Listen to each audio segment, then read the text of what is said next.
할렐루야. 2월 14일 토요일 새벽 기도를 시작하겠습니다. 사도신경으로 우리 신앙을 고백합니다. 나는 전능하신 아버지 하나님 천지의 창조주를 믿습니다.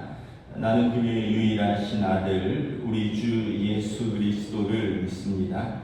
그는 성령으로 잉태되어 동정녀 마리아에게서 나시고 본디오 빌라도에게 고난을 받아 십자가에 못 박혀 죽으시고 장사된 지 사흘 만에 죽은 자 가운데서 다시 살아나셨으며 하늘에 오르시어 전능하신 아버지 하나님 우편에 앉아 계시다가 거기로부터 살아있는 자와 죽은 자를 심판하러 오십니다.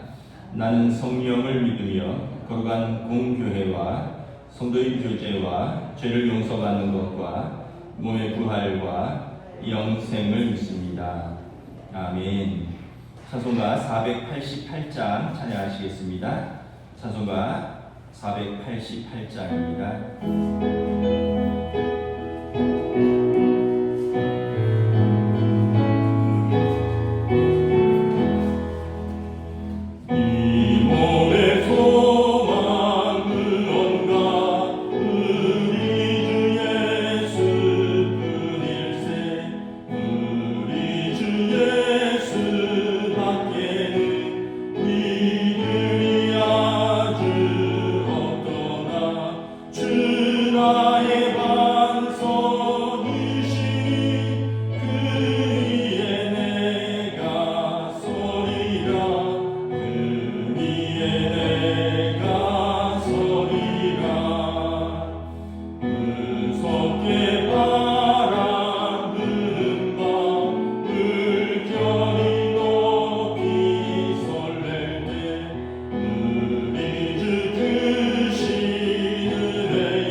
신약성경 마태복음 13장 44절입니다. 마태복음 13장 44절 한 절만 보도록 하겠습니다. 신약성경 22페이지입니다. 마태복음 13장 44절 다 찾으신 줄 알고 한 목소리로 함께 읽도록 하겠습니다. 천국은 마치 밭에 주인 보아와 같으니 사람이 이를 발견한 후 숨겨두고 기뻐하며 돌아가서 자기의 소유를 갚아라 그 밭을 사느니라. 아멘. 할렐루야. 토요일 새벽 기도 오신 우리 성도들을 주님의 이름으로 환영하고 축복합니다. 우리 시간 한번 인사하겠습니다. 한 주간 평안하셨습니까? 요즘 날씨가 온화해서 이제 봄이 오는 것 같습니다. 마태복음 말씀을 새벽에 보고 있는데 마태복음 13장이 특별히 하나님 나라 이제 천국 복음 시리즈입니다. 이렇게 쭉 4개의 밭에 뿌려진 씨, 뭐 좋은 진주, 좋은 뭐 그물에 걸린 물고기, 오늘은 밭에 감추인 보화. 그 성경에 이렇게 주제를 보면 예수님께서 하나님 나라를 선포하셨습니다. 천국이 가까이 왔다, 회개하라. 하나님 나라를 선포하셨습니다. 오늘은 이제 밭에 감추인 보화 이야기를 통해서 하나님 나라가 어떤 것인가 우리 한번 좀 생각을 해보도록 하겠습니다. 오늘 말씀에 보면 밭에서 우연히 보화를 발견을 했다는 것입니다. 고대에는 재산을 이렇게 잘 보관할 방법이 마땅히 없었을 것입니다. 지금처럼 뭐 은행이 있었겠습니까? 뭐 금고가 있었겠습니까?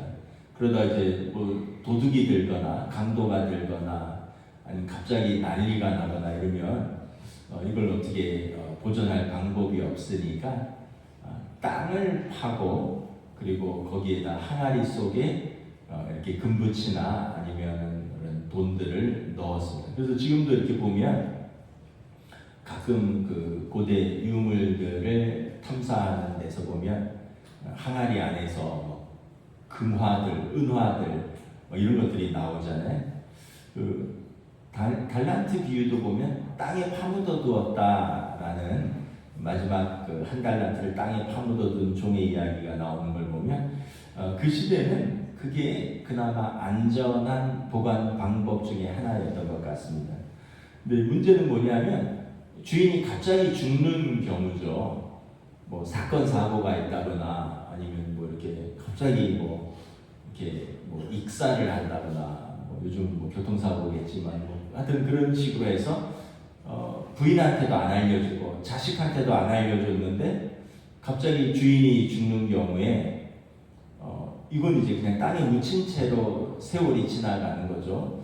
그러다 이제 100년, 200년 뭐 이렇게 주인이 바뀌고 시간이 흐르는데 어느 날 소장농이 이제 그 땅을 빌려서 농사를 짓는데 밭을 가려고 곡괭이질을 하다가 뭐가 이렇게 걸리는 것을 느꼈습니다.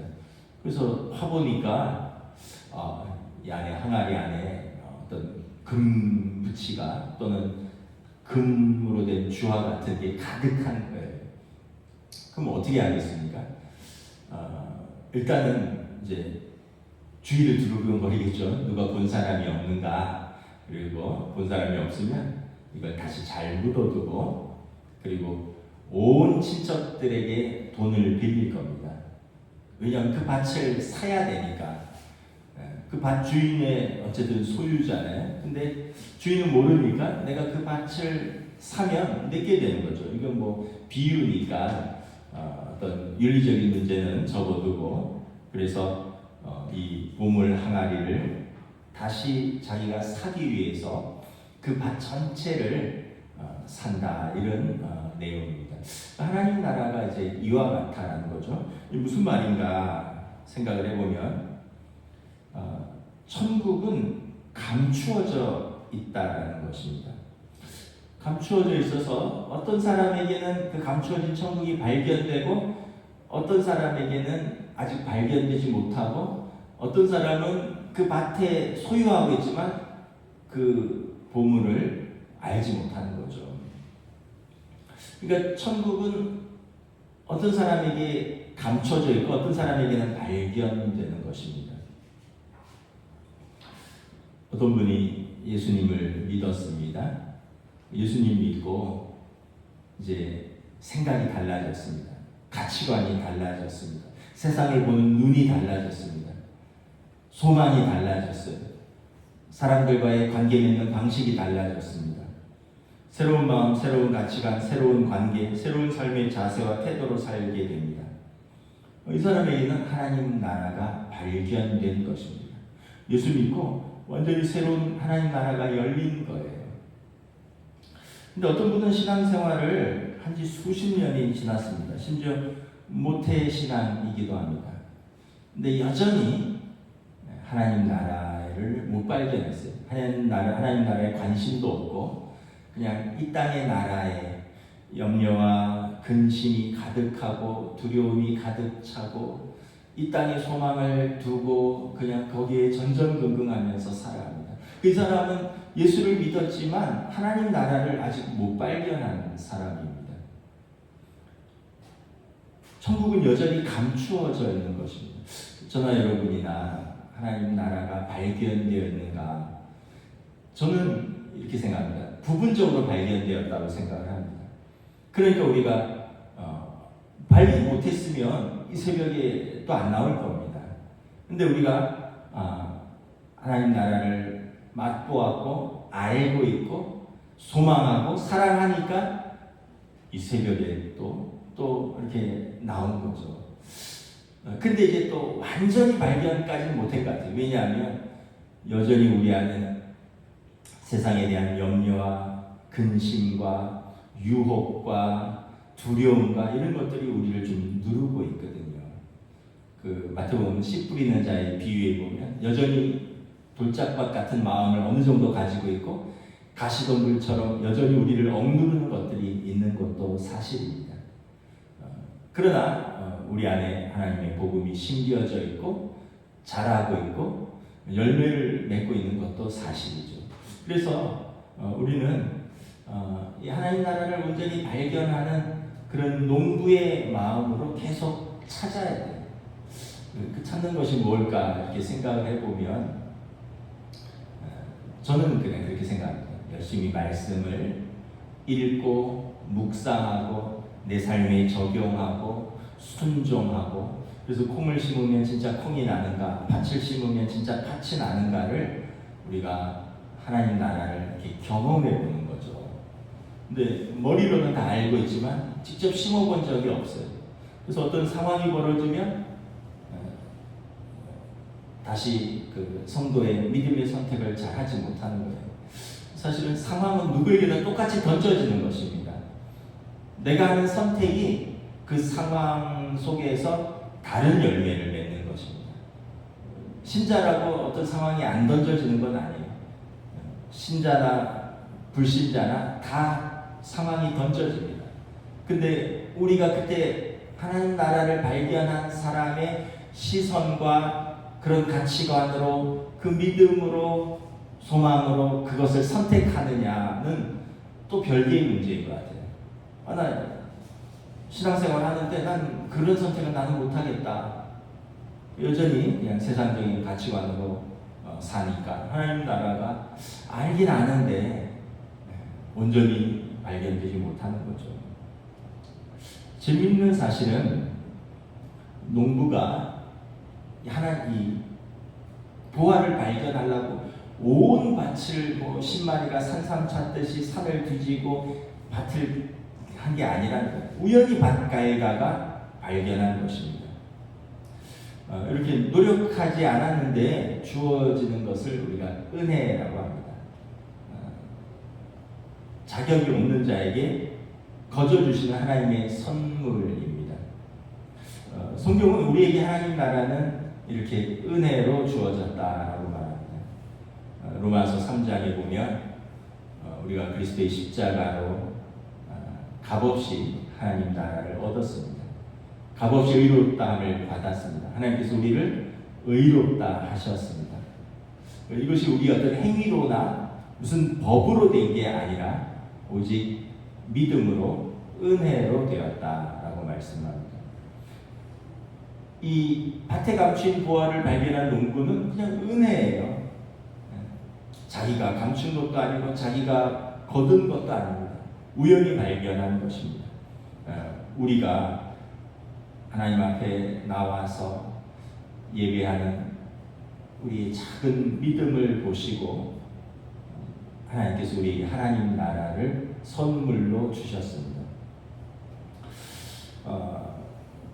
우리에게 하나님 나라가 발견된 것은 오늘 보면 이렇게 우연인 것 같지만 한편으로는 또 하나님의 계획과 섭리이기도 합니다. 우연인 것 같다라는 것은 은혜를 설명하기 위함이고 사실은 하나님의 계획과 섭리 속에서 발견된 것입니다. 한 고등학생이 있었습니다. 교회 문학의 밤 갔다가 옛날에 문학의 밤이 있었잖아요. 거기서 이제 어떤 계기가 돼서 교회를 다니기 시작을 했습니다. 그 이후에 교회 중직자가 되었습니다.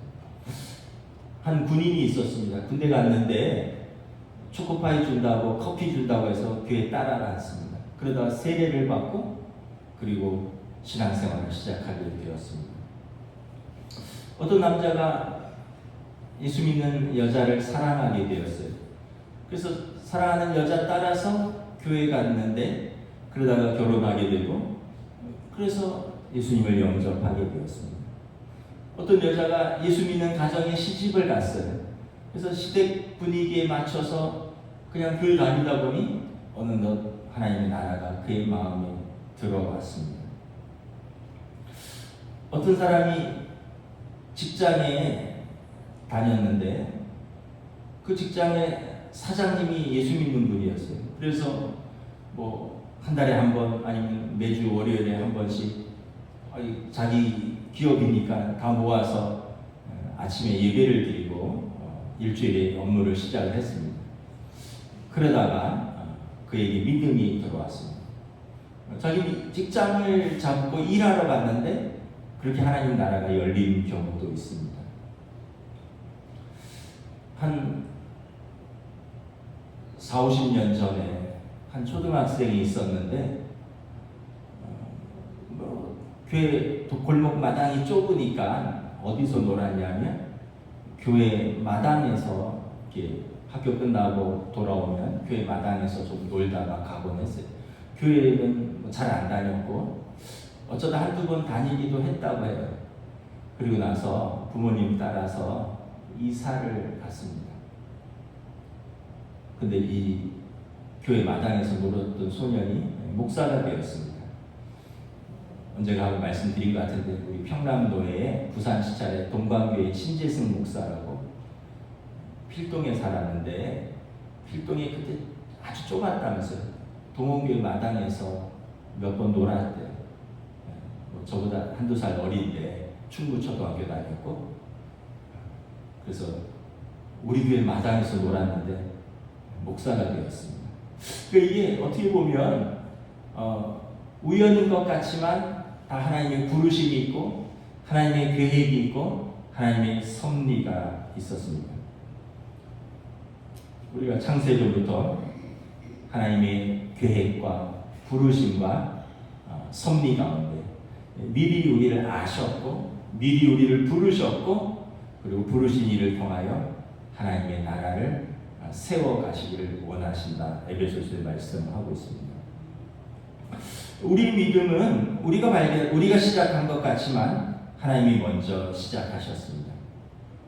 그래서 밭에 감추인 보화처럼 우연히 내게 다가왔고 우연히 내게 발견된 것 같지만 사실은 하나님께서 그 하나님 나라의 보물을 저와 여러분에게 주시기 위해서 계획하고 섭리하셨다라는 것입니다. 안타까운 것은 아직도 신앙생활을 하지만 하나님 나라를 발견하지 못한 분들도 있다는 거예요. 열심히 밭을 갈고 있지만 하나님 나라는 알지 못하고 이 땅에서 내가 밭을 가꾸어서 내가 성공하고 내가 행복하고 근데 수고하고 무거운 짐만 가득할 뿐이요 하나님 나라를 발견하지 못한 분들도 있는 것이 사실이라는 것을 오늘 성경은 말씀하고 있는 것입니다. 오늘 본문에서 보물이 가득한 항아리를 발견한 농부가 한 일은 무엇이냐면 그 밭을 산 겁니다. 돈이 있다면 그 밭을 샀겠죠. 근데 돈이 없으니까 소작을 했겠죠.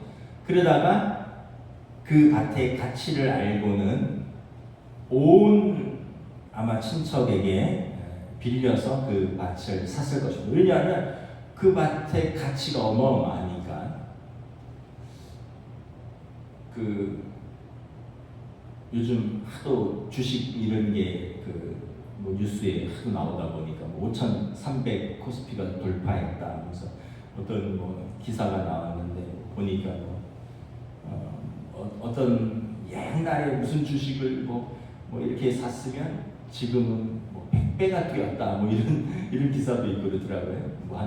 그때는 한 1,000만 원 주고 샀다면 지금은 한 1억 몇 천이다 뭐 이런 그런 기사들 막 나는데, 만약에 저나 여러분 중에 기업의 어떤 내부자 정보를 이용해서 자기가 뭐 윤리적으로는 안 되겠지만 자기 친척들에게, 자기 자녀들에게, 야, 아빠가 이런 회사 다니는데 이런 계약이 곧 있을 것 같다, 너네 돈 주고 사라, 곧 이거 발표되면 주식이 막 오를 거다. 아마 다른 사람들에게 안 알려줘도 가족들에게 알려주지 않을까요? 실제로 그런 일들이 있잖아요. 어떤 사람이 뭐 가족 중에 국토개발부나 아니면 뭐 어디 서울시 도시계획과에 근무하는 가족이 있으면, 야, 어디 재개발한다더라, 어디로 길이 난다더라, 그 소식 듣고 막 친인척들이 땅을 사고, 그런 실제로 있잖아요. 그러니까 우리가 어떻게 보면 세상에서 이렇게 좋은 것은 빚을 져서라도 살려고 하고, 또 온 모든 것을 끌어서 그것을 살려고 하는 열심이 있는데, 어찌 보면 믿음은 그런 것입니다.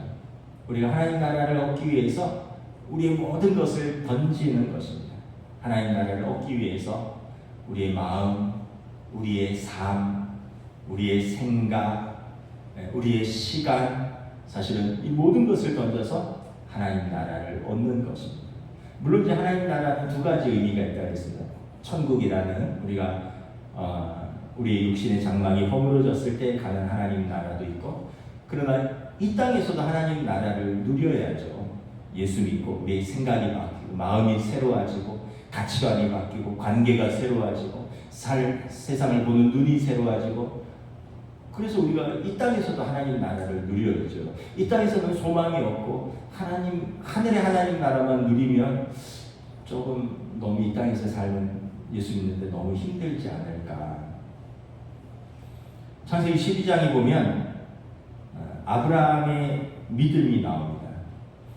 본토 친척 아버지 집을 떠나서 가나안 땅으로 떠났습니다. 이 갈대아 땅 우르는 이 메소포타미아 문명의 중심지입니다. 우르라는 지역이. 여기는 그 인류 최초의 문명 수메르 문명이 창궐한 지역입니다. 쐐기 문자라고 하죠. 문자가 최초로 발견되었고 문명이 처음으로 시작된 곳이 이쪽입니다. 그러니까 아브라함은 아주 비옥한 땅에 아주 문명이 꽃피던 그곳에 살던 사람이었습니다. 그런데 아브라함이 이것을 떠나서 하나님께서 보여주시는 그 땅으로 갔다라는 거예요. 히브리서에 보면 갈 바를 알지 못했으나 하나님이 보여주시는 그 땅으로 갔다는 거예요. 아브라함은 자신이 어디로 가는지는 몰랐지만 무엇을 찾는지는 알았습니다. 당장은 갈 바를 알지 못했지만 하나님의 약속을 믿었고 장래에 하나님께서 약속하신 그 땅을 유업으로 받을 것을 알았기 때문에 당장에 그가 좋아 보이는 것을 떠나서 하나님의 약속을 따라 믿음의 길을 떠난 것입니다. 그때 그의 나이 75세입니다. 모든 것을 걸은 것입니다. 75세에 모든 것을 던진 겁니다. 하나님의 부르심을 받고 그 약속을 따라 모든 것을 던진 것입니다. 믿음은 이렇게 결단입니다. 더 가치 있는 가장 좋은 것, 그 하나님 나라를 얻기 위해서 지금 내가 결단하는 것입니다. 히브리서에 보면 그러므로 우리에게 구름과 같이 허다한 증인들이 있으니 모든 무거운 것과 얽매이기 쉬운 것들을 벗어버리고 믿음의 경주를 하자. 주님이 그 길을 앞서서 걸어가셨고 우리보다 믿음의 선배들, 구름같이 허다한 많은 증인들이 그 길을 걸어가신 검증된 길입니다. 저나 여러분이 처음 걸어가는 길이 아니에요. 우리 주님이 제일 먼저 걸어가셨고 수많은 구름같은 믿음의 증인들이 그 길을 걸어간 그 길을 우리가 그 가치 있고 소중한 하나님 나라를 위해서 오늘도 믿음으로 한 걸음 한 걸음 경주하고 있는 것입니다. 예수님께서 그 밭을 사기 위해서 모든 소유를 팔아서 밭을 샀다는 것을 친히 보여주셨습니다. 요한복음 3장 16절에 하나님 세상을 이처럼 사랑하사 독생자를 주셨으니 하나님께서 아들, 여러분 하나밖에 없는 아들은 아버지에게 모든 것입니다. 아들을 주심으로 우리를 사셨습니다. 로마서 5장 8절에 우리가 아직 죄인 되었을 때 그리스도께서 우리를 위하여 죽으심으로 하나님께서 우리에 대한 자기의 사랑을 확증하셨습니다. 빌립보서 2장 6절부터 8절에 그는 근본 하나님과 본체시나 하나님과 동등됨을 취할 것으로 여기지 아니하시고 자기를 비워 종의 형체를 가지사 사람의 모양을 입으시고 이 땅에 오셨고 죽기까지 복종하셨으니 곧 십자가에 죽으십니다. 하나님 나라를 하늘 보좌를 버리시고 우리를 사시기 위해서 이 땅에 종의 모습으로 모든 것을 던지셨습니다. 예수님께서 성도와 교회를 사시기 위해서 당신의 피값으로 이것을 사신 것입니다. 그러므로 우리도 하나님 나라를 얻기 위해서 우리가 이 하나님 나라를 얻기 위해서 우리가 이것을 사는 믿음이 있어야 됩니다. 이 믿음은 눈이 뜨이지 못하면 할 수가 없는 것 같아요. 아까도 말씀드렸지만 모태신앙이라도 아버지가 목사라도 엄마가 권사라도 할 수 없어요. 자기 믿음이 안 뜨이면 하나님 나라가 멀리 있고 아득하고 안 보이고 그냥 눈에 보이는 것 그게 급급하고 거기에서 울고 웃고 그러다 염려와 근심과 두려움으로 하나님 나라를 듣긴 들었는데 자기가 보지 못하고 자기가 만지지 못하고 자기가 경험해 보지 못한 거예요. 그냥 아빠의 하나님 나라, 엄마의 하나님 나라, 할아버지 하나님 나라 이렇게 되는 것이죠. 자기 눈이 뜨여야 되는 것입니다. 어느 병원장이 친구인 유명한 화가로부터 그림을 선물 받았대요. 근데 이제 아마 그 그림이 수억 원을 호가하는 아주 유명한 화가의 그림인데 이제 문제는 이제 추상화해서 이게 어떻게 보는지 잘 모르는 거예요. 그래도 워낙 유명한 화가의 그림이니까 이 병원 로비에 이걸 쫙 걸어두었고 오고 가는 사람들 이렇게 잘 보이도록 걸어두었습니다. 어느 날 그 화가가 이제 병원을 방문하면서 그림이 잘 있나 보려고 봤더니 깜짝 놀랐어요. 그림이 거꾸로 걸려 있었다고 합니다. 그러니까 그 그림을 보는 눈이 없는 거죠. 사실 추상화 이런 거 어렵잖아요. 우리가 앞인지 뒤인지 이게 잘 모르죠. 근데 그림을 보는 눈이 있고 그 그림을 그린 사람은 아는 거죠. 믿음의 눈이 뜨이지 못하면 하나님 나라의 가치를 알지 못하는 거죠. 맨날 들어도 듣는 것 같아도 또 평생 신앙생활 한 것 같아도 이 하나님 나라의 눈이 못 뜨이면 하나님 나라를 누리지 못하는 것입니다. 성경에 보면 지혜로운 자와 어리석은 자가 있다고 말합니다. 지혜로운 자는 하나님이 살아계심을 믿고 하나님을 찾는 자들에게 상 주심을 바라고 살아가는 자들입니다. 성경에서 이런 사람들을 의인이라고 부르고 의인에게는 의의 면류관이 예비되었다라고 합니다. 어리석은 자는 어떤 사람이냐 하면 마음속에 하나님이 없다라고 생각하고 하나님 나라에 관심이 없고 그냥 눈에 보이는 것만 쫓아 살고 그것을 좋아하는 사람입니다. 그래서 성경에 보면 마지막에 주님 오실 때 슬피 울며 내어 쫓겨서 이를 갈미 있으리라. 그래서 의인에게는 지혜로운 자에게는 의의 면류관이 예비되고 어리석은 자 성경에는 악인이라고 합니다. 하나님을 없다고 생각하는 자들. 그 사람들은 주님 오실 때 그들은 하나님 나라에 들어가지 못하고 쫓겨나서 슬피 울며 이를 갈미 있습니다. 말씀을 마치도록 하겠습니다. 저와 여러분들에게 이미 하나님 나라가 활짝 열려 있습니다. 주님 오셔서 제자들을 부르시고 교회가 시작되면서 이미 세상에 하나님 나라가 활짝 열려 있고 그리고 이 하나님 나라에 계속해서 초청을 하고 있습니다. 우리가 이 밭의 감추인부와 우리가 하나님 나라를 발견하고 또 발견한 사람들로서 또 우리가 더 발견하기 위해서 여러분, 우리가 오늘도 믿음으로 힘써서 하나님 앞에서 살아가고, 그리고 그 하나님 나라를 이 땅에서도 여러분들의 가정에서 또 여러분들의 삶의 자리에서 우리 교회에서 누리면서 살아가는 저와 여러분 되시기를 주님의 이름으로 축복합니다. 기도하겠습니다. 하나님 은혜를 감사합니다. 우리가 밭에 감춘 보화를 통해서 참으로 우연히 농부가 그 밭의 보물을 찾고 모든 것을 갚아라 그 밭을 샀다라는 예수님의 비유를 통하여 우리에게 우연히 하나님 나라가 열린 것 같지만 하나님께서 우리에게 예비하시고 우리에게 섭리로 우리에게 은혜로 주신 것임을 깨닫습니다.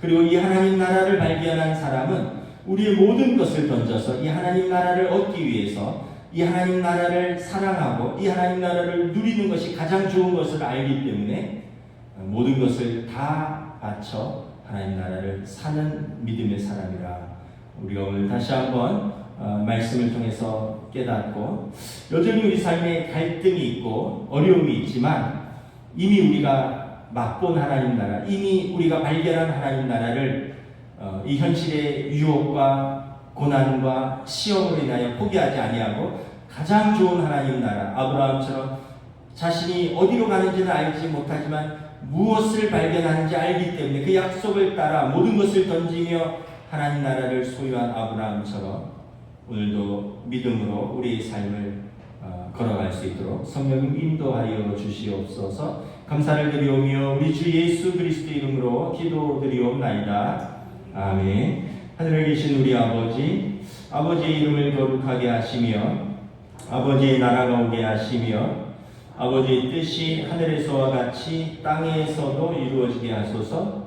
오늘 우리에게 일용할 양식을 주시고 우리가 우리에게 잘못한 사람을 용서하여 준 것 같이 우리 죄를 용서하여 주시고 우리를 시험에 빠지지 않게 하시고 악에서 구하소서. 나라와 권능과 영광이 영원히 아버지의 것입니다. 아멘.